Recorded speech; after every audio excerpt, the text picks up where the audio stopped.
Fennec, the Switchblade, the QQ9, but they're missing the bigger picture. In the current Season 5 meta, some of the most popular SMGs are actually traps that will get you killed against good players. In this video, I'm not just giving you a top 10 list. I'm showing you why certain guns feel good but lose critical gunfights, which SMGs are secret monsters, and the one weapon at the end of this video that makes almost every other CQC SMG in the game completely obsolete. Starting at the 10th spot, we have the PDW-57. Don't get me wrong, the gun feels good. The one thing the PDW does well is being fast. It has a quick 234 milliseconds ADS time, a very fast 4.43 meters per second strafe speed, and a 6.6 meters per second sprint speed. In terms of overall handling, it's also a dream. It has pretty much no recoil, the iron sight is clear, and it has almost no shake. On paper, a 240 millisecond time to kill up to 26 meters is solid. So with all that going for it, why is it at number 10? Here's the trap. The best flex ARs in the game have the exact same time to kill. So you bring an SMG to a gunfight and gain 0 advantage in killing speed. It doesn't fit well in the meta because it's not killing fast enough to beat the top tier SMGs we'll see later, and it's not strong enough mid-range to challenge ARs at their own game.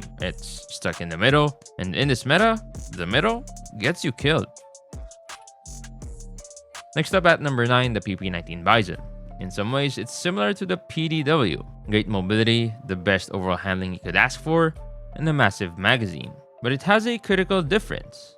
Its fire rate. The Bison's slower fire rate makes its time to kill for the same shot skill a lot slower than you think. Yes, it has an insane potential range, but with the 4-shot kill possible out to 41 meters and 100% consistent 4-shot kill out to 27 meters. But that consistent 4-shot kill is a sluggish 276 milliseconds. That's already slow. If you miss just one shot and need a 5th, your time to kill skyrockets to 368 milliseconds. In this meta, that is an eternity. You will lose that gunfight. Its range is great, but that punishingly slow time to kill makes it too inconsistent to place any higher. Now, speaking of guns that are just one change away from being meta, let's talk about the QXR. This gun is so close to being broken. It's somewhat close to the CX-9 and VMP in its fire rate. The mobility is a little slower, which makes it feel like a USS-9. In theory, this gun could smoke all SMGs easily, carrying an impressive 240 millisecond time to kill up to roughly 30 meters. It could be the ultimate flex SMG. The consistency is absent, so you can't get anywhere with it. But just like the HER556, which we'll discuss in a bit, it's one buff away from being the best gun in the game. It just needs a slight damage consistency buff, and it would go crazy. Keep an eye on it in future patch notes.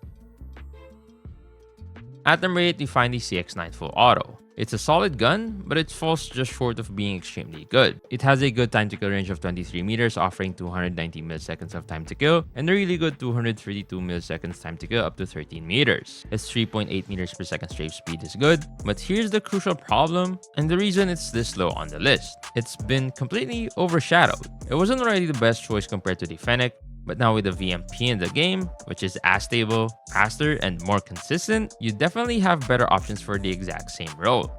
In short, the biggest problem with the CX-9 has a name, the VMP, and you'll see why at the end of this video. Overall, I'd say it's one of the best weapons to practice how to play aggressive, as it's basically in the middle of the pack in all stats, which makes it a good tool to learn fundamentals before you graduate to a true top tier weapon.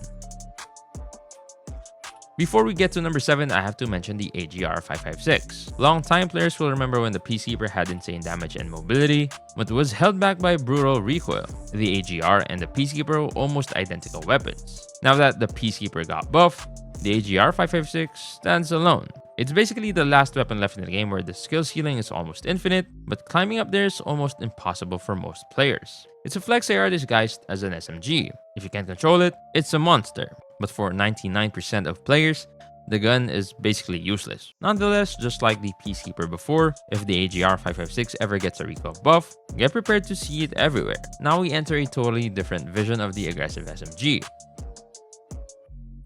At number 7, the MX-9. This gun takes mobility to its absolute limit. We're talking 115 millisecond ADS time and a blazing 4.95 meters per second strafe speed. You're literally a blur on the enemy screen. The damage is also great, with a 210 millisecond 4-shot kill range up to 24 meters. But this power comes at a severe cost. It only has 35 bullets per mag, and the recoil and aim shake are quite bad. Pair that with a bad iron sight, and you've got the total package of a weird feeling weapon. It's honestly one of the most underrated guns right now, but only if you have the skill to tame a weapon that feels like it's fighting you every step of the way. So what if you want that high mobility playstyle without the brutal handling? That brings us to number 6, the Switchblade X9. This is the other side of the MX9 spectrum, a much smoother approach. The mobility, while slower than the MX9, is still pretty decent with a 228 millisecond ADS time, 4.5 meters per second of strafe, and 6.8 meters per second of sprint speed. On the other hand, it has a really smooth recoil and a clean iron sight. The only issue is the aim shake, which is honestly awful, but it's manageable. Range-wise, it's a tad worse than the MX9. We have 13 meters of a consistent 4-shot kill at 213 milliseconds. But if you get a 5-shot kill, the time to kill is still okayish at 284 milliseconds. It's like the Bison or CX9 but in its own category. Easy to use, easy to handle, efficient. A great balanced gun, but balanced doesn't crack the top 5. And speaking of these 9 SMGs, there's one more you need to know about for a very important reason. The final gun in the 9 family is the OTS-9. It used to be a contender, but it has one major hidden weakness in the current meta. To make its bullet spread accuracy somewhat decent, you have to equip a visible laser. I think it's safe to say that 90% of COD mobile players have a device that can show lasers pretty well. This means you're constantly giving away free information every time you ADS. You're telling the enemy exactly where you are and where you're aiming. For that reason alone, it's a liability in competitive play. Cracking the top 5, we have the good old QQ9 with the 10mm mag. This is the final gun in the better mobility, harder to use trio, and it focuses on one thing: raw damage. We're talking a potential 3-shot kill offering a blistering 158 milliseconds of time to kill, and a consistent 4-shot kill at 238 milliseconds out to 24 meters as long as you aim above the waist. Mobility wise, even though it's not the slowest of the trio, it's not an SKS. We have a 206 millisecond ADS time, 4.1 meters per second of strafe, and 6.6 meters per second of sprint speed. Overall, great stats. But it has one glaring weakness: its magazine. With only 30 bullets and a reload that, while not a total loss at 1.2 seconds, feels slow in the heat of battle. It's going to feel a lot less natural to use than a Switchblade. I recommend this one specifically for S&D. Use it to hold angles and just vaporize people. For respawns, that small mag is a huge risk. At number 4, the Fennec. This thing is great, but just like the CX9, it's been overshadowed. Its mobility is actually fairly slow for a CQC SMG, a 246 millisecond ADS time and a 3.7 meters per second strafe speed. But it has one insane trick up its sleeve: a 1111 RPM fire rate. This means that missing shots isn't a big deal. Your time to kill stays consistent at 220 milliseconds up to 15 meters. But it has one of the strongest recoils in the game, which makes it tricky to use. If you have particularly low sensitivity, you will struggle with this gun. Oh, and its hipfire is crazy, so don't hesitate to use it. It's a great weapon, but it has clear weaknesses that the top 3 guns simply do not have. Alright, we're at the top 3. And as we were making this list, we honestly found it tricky to rank these statistically alone, so we're ranking them based on their true in-game impact and their roles.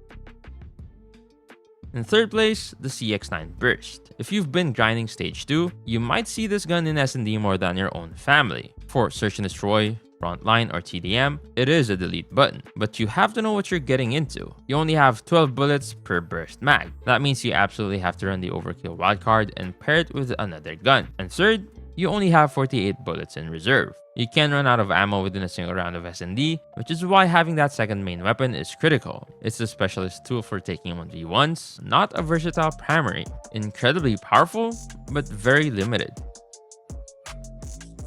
In second place, we have the USS-9. I still believe this is a top 3 gun in the entire game. It's the best compromise weapon. We're talking 28 meters of 3-tap range with a really fast 200 milliseconds time to kill. It has decent mobility with 224 milliseconds ADS time, 3.6 meters per second strafe, and 6.4 meters per second sprint speed. And it has one of the smoothest recoils in the SMG category, close to the Bison. It's the king of versatility, but that's its problem. In this specialized meta, the jack of all trades gets beaten by the master. The Odin shreds it at mid-range, and in a face-to-face gunfight, it gets absolutely vaporized by our number 1 SMG. And finally, at number 1, the gun that I've been teasing this whole video, the new king, the VMP. Let's look at the stats. It only has 21 meters of good time to kill, 13 meters of 4-shot kill at 186 milliseconds, and 21 meters of a potential 4-shot kill, which will often be a 5-shot kill at 248 milliseconds. Now that you've heard that, you might notice the issue. It has the same shot to kill value as the Switchblade X9, for example, but it kills a lot faster. And that's the strength of the VMP. It has the shot to kill profile of the MX9 Switchblade X9 group, but a much faster fire rate, which instantly makes those guns feel obsolete. Now, let's put it all together. The VMP takes the best parts of every other CQC SMG and removes all their flaws. Remember the QQ10's fast time to kill but tiny mag? The VMP kills almost as fast with that 186 milliseconds time to kill. Remember the Phoenix Squad recoil? The VMP has the exact same recoil pattern, but mirrored. And since the fire rate is slower, the recoil climbs slower, making it dramatically easier to control. Remember how the other CQC guns like the CX9, MX9, and Switchblade X9 became niche picks? The VMP makes them all feel useless in comparison. Remember the Bison? Here we have 52 bullets per mag with a sub 1 second reload, which makes the mag feel infinite. It has elite mobility on par with the QQ10. It has insane damage. It has great handling. It has a huge magazine. And on top of all that, it has a crystal clear iron sight with almost no shake. It is a flawless CQC machine. It doesn't just lead the SMG category, it makes most other aggressive SMGs irrelevant. This is why the VMP is, without a doubt, the best SMG in the current game. Now, best ARs, or the best loadouts. You could just click one of these videos and learn more.